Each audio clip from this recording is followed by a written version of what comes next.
교회력에 따른 PPT 매일 말씀 묵상 2021년 3월 16일 화요일입니다. 오늘의 말씀 민수기 20장 1에서 13절, 고린도전서 10장 6에서 13절입니다. 오늘의 말씀 첫 번째 본문 민수기 20장입니다.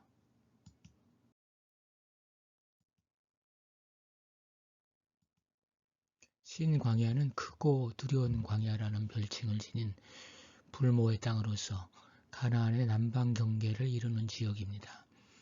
그리고 이 지역의 한 귀퉁이에 회안의 땅 가데스가 위치하고 있었습니다. 이스라엘은 바로 이곳에서 하나님을 거역함으로 말미암아 기나긴 방랑 생활에 들어갔고, 이제 그 38년간의 세월이 지나고 다시금 그 땅에 이르렀던 것입니다. 미리암이 거기서 죽습니다. 미리암은 모세와 아론의 누이입니다. 미리암이 갈대 상자에 담겨져 떠내려가는 모세를 지켜보고 또 바로의 공주에게 유모를 알선해 준 점에 비춰볼 때 아마 그녀의 나이는 모세보다 10살 정도는 위였으리라 추측됩니다. 따라서 이때 모세의 나이가 120세였으므로 미리암의 나이는 130세 정도는 좋게 되었을 것입니다. 팔레스틴 남쪽 변방에 위치한 가데스는 일종의 사막의 오아시스 지역으로 본래 좋은 샘들이 여러 군데 있었습니다.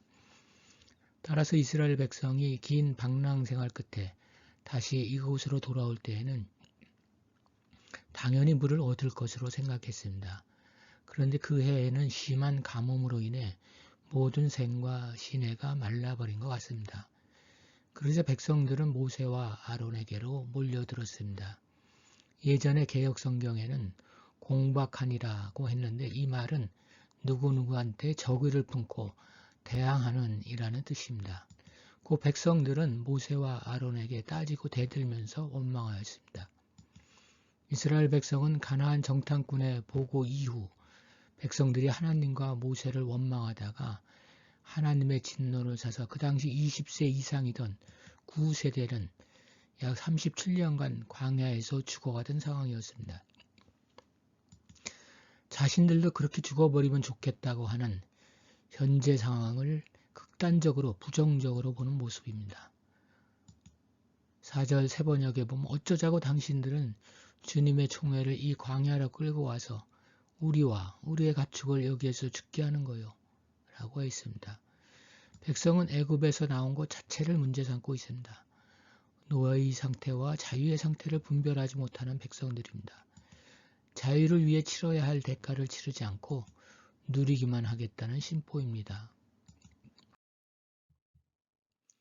모세와 아론은 백성의 원망을 여호와 앞으로 가지고 갑니다. 그들은 얼굴을 땅에 대고 엎드렸습니다. 이 자세는 오직 하나님께 모든 문제를 의탁한다는 전적 의뢰와 간구의 표시입니다. 그리고 백성들의 원망에 대하여 하나님의 분노에 찬 심판의 말씀을 예상하며 들을 준비를 합니다. 주님의 영광이 그들 위에 나타났습니다. 여호와의 영광의 모습은 성광이나 번개처럼 번쩍거리는 광채였을 것으로 추정됩니다. 놀랍게도 그들은 하나님의 진노의 말씀을 듣지 못합니다. 하나님께서는 단순하게 너는 지팡이를 잡아라. 너와 너의 형 아론은 회중을 불러 모아라. 그들이 보는 앞에서 저 바위에게 명령하여라. 그러면 그 바위가 그 속에 있는 물을 밖으로 흘릴 것이다. 너는 바위에서 물을 내어 회중과 그들의 가축대가 마시게 하여라 라고 하십니다. 모세와 아론에 대한 하나님의 지시사항은 백성들이 물을 요구하는 것은 정당하며 하나님께서 그들의 필요를 충족시켜 주실 것임을 암시합니다. 반석은 일반적으로 넓고 편편하게 된 큰 돌입니다. 하지만 출애굽기 17장 1에서 7절에 르비딤 물사건에서 언급된 것과 같은 반석은 절벽처럼 높다란 바위인 것으로 보입니다. 그러니까 형태보다는 바위라는 것이 중요하고 그 크기가 큰 바위인 것 같습니다. 하나님께서는 여러 차례 하나님의 능력을 나타내는 기적에 사용된 모세 지팡이로 사람들이 보는 앞에서 반석에게 물을 내라 명령하라고 하십니다. 하나님께서는 모세에게 단지 그 반석을 향하여 물을 내라는 명령만을 하라고 하셨습니다. 그 이상의 어떤 노력도 요구하지 않으셨던 것입니다. 말씀으로 천지를 창조하시고 그것을 운행하시는 하나님의 능력으로 볼 때 반석에서 물이 나오도록 하는 것은 쉬운 일이었습니다. 말씀으로만은 하나님의 이적을 통해 공개적으로 하나님의 영광과 능력을 보이기 위한 것입니다. 하나님께서 이스라엘 백성들에게 보여주시려고 했던 것은 아무리 절망적인 상황이라 하더라도 하나님의 말씀은 기적적인 능력이 있다는 것을 보여주고자 하신 것입니다. 하지만 모세는 격앙된 감정을 보이며 하나님의 거룩함을 가리는 태도를 보이며 쓸데없는 말을 합니다. 특히 감정이 폭발한 모세가 곧 하나님을 들먹이면서까지 화를 내었을 뿐만 아니라 마치 하나님과 동등한 자격을 지닌 자기가 백성들에게 물을 줄 수도 심판할 수도 있는 자처럼 행세하며 혈기를 부린 것은 거룩한 의분을 지나 일종의 망령된 행위였습니다. 따라서 이 일은 결국 하나님의 거룩함을 훼손한 것으로 정죄되어 모세가 가나안 땅에 들어갈 수 없게 되는 결과를 초래하고 말았습니다. 모세의 잘못이 여기에 있습니다. 이스라엘을 향해서 반역한 자들이라고 부르는 모세의 말 속에는 이스라엘에 대한 분노의 감정이 섞여 있습니다. 이스라엘 자손이 보는 앞에서 바위를 지팡이로 치는 모세의 행동도 갈증에 타서 소리 지르는 백성들의 요구에 적절히 대처하려는 하나님의 가르침을 제대로 따르지 않고 있는 것입니다. 모세는 순간적으로나마 하나님의 능력의 실현이 마치 자신이 반석을 침으로써만 가능한 것처럼 생각하여 반석을 힘껏 2번 내리쳤습니다. 그러나 만일 이때 모세가 단순히 명령으로만 반석에게 물을 내라 하였다면 하나님의 주권적인 능력이 높이 드러났을 것입니다. 바위에서는 물이 많이 솟아나왔습니다. 그들은 바위가 그 속에 있는 물을 물 밖으로 흘리는 것입니다. 모세와 아론은 이스라엘 백성을 가나안 땅으로 인도하는 지위를 그만두어야 했고 하나님을 믿지 않았으니 가나안 땅에 들어가지 못하고 광야에서 죽어야 했습니다. 이유는 그들이 바위를 향하여 물을 내라고 말만 하라는 하나님을 믿지 않고 지팡이로 반석을 치는 모습을 보여 온전히 순종하지 않았기 때문입니다. 여기에 하나님의 거룩함을 나타내지 않았기 때문입니다. 하나님은 비록 원망하는 백성들이지만 그들에게 이적을 베푸시는 일을 통해 당신의 거룩성을 나타내고자 하셨습니다. 그런데 모세의 분노가 이것을 막았던 것입니다. 무리바라는 말은 다투다, 싸우다는 뜻입니다. 무리바무리랑 한 것은 이스라엘 백성이 모세와 아론을 원망했지만 실은 하나님께 대한 거슬림이라고 말합니다. 여호와를 원망했지만 여호와께서 반석에서 내신 물이라는 뜻입니다. 하나님은 당신의 영광을 훼손한 아론과 모세를 징벌하심으로 당신의 거룩함을 나타내셨고 또한 원망하는 백성들에게는 그들의 요구대로 물을 공급하사 불평을 일축시킴으로써 당신의 거룩함을 증명하셨습니다. 우리는 하나님이 우리 희망대로 해주시기를 바랍니다. 그렇게 되지 않을 때 우리는 곧바로 하나님에 대해 불만을 터뜨립니다. 이스라엘 백성처럼 조금만 참으면 하나님께서 선하게 인도해 주시는데 그것을 참지 못합니다. 그래서 이렇게 저렇게 내 방식대로 해보려 합니다. 그리고 때로 성취에 대해 하나님께 영광을 돌리기보다 자신의 능력을 드러내려고 합니다. 그런 행위가 하나님의 마음을 상하게 하고 하나님은 일단 우리를 인도하시는 일을 중단하실 수 있습니다. 하나님의 말씀을 그대로 따르는 일은 그래서 중요합니다. 그것이 우리 소망의 첩경입니다. 오늘의 말씀 2번째 본문 고린도전서 10장입니다. 모세의 경우도 그렇고 이스라엘 백성은 적지 않은 실패를 합니다. 바울은 악에 빠졌던 이스라엘 백성의 실패가 유사한 죄에 빠져있는 고린도 교회 교인들을 경계하는 교훈이 될 수 있을 것으로 생각합니다. 그런데 이스라엘 백성이 악을 즐겨했다고 합니다. 악을 행하는 것은 솔직히 그것을 좋아하기 때문이라는 적나라한 지적입니다.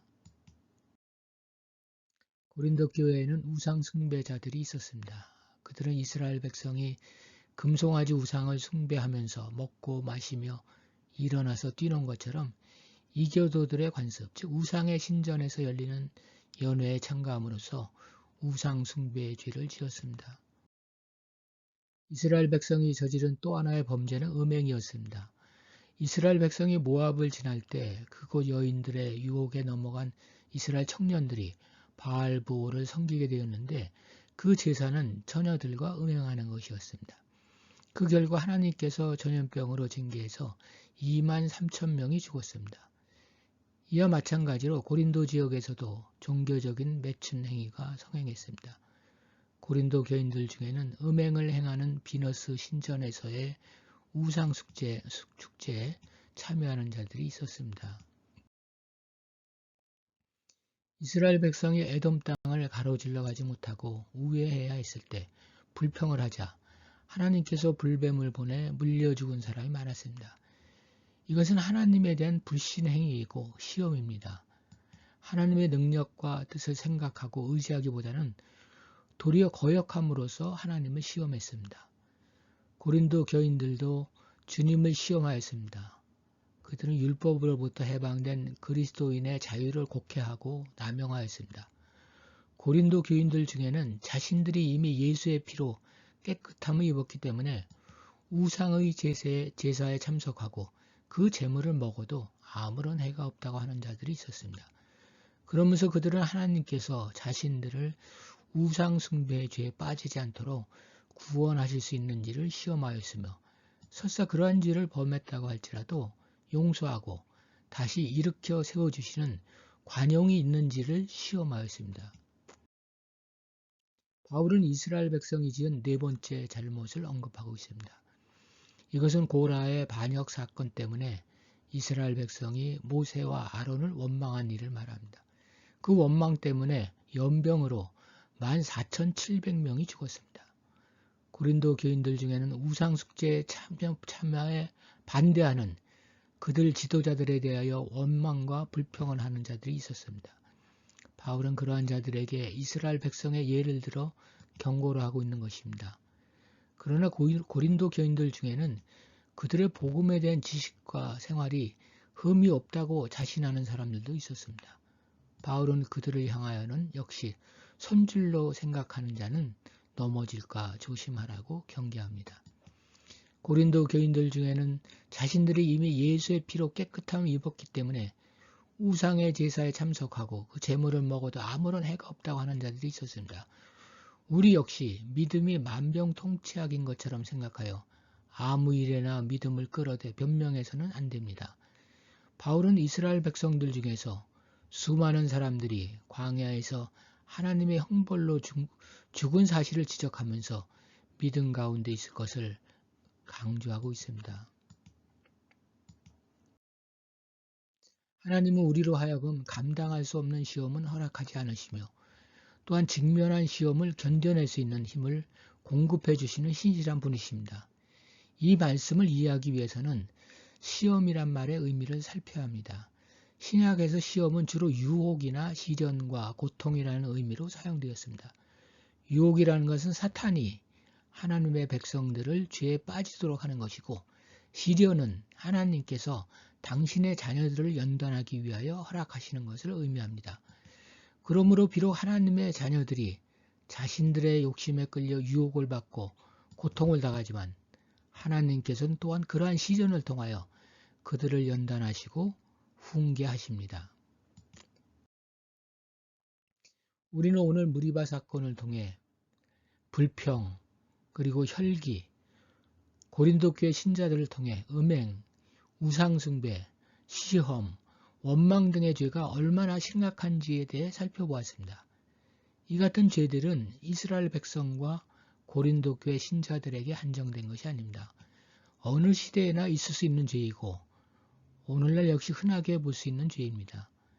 그리고 예수 그리스도를 믿는 사람들에게도 예외는 아닙니다. 또한 인생의 어느 특정한 시기에 저지르는 죄도 아닙니다. 그러니까 이 죄들은 시공간을 초월해서 언제라도 우리를 유혹해 하나님과의 관계를 파괴하는 강력한 힘입니다. 사탄은 우주로 범죄하도록 달콤하게 유혹하나 그의 목적은 우리의 멸망에 있습니다. 이 죄들은 일시적인 것이 아니고 누구에게나 항상 반복될 수 있는 것들입니다. 바울의 권면대로 넘어질까 조심해야 합니다.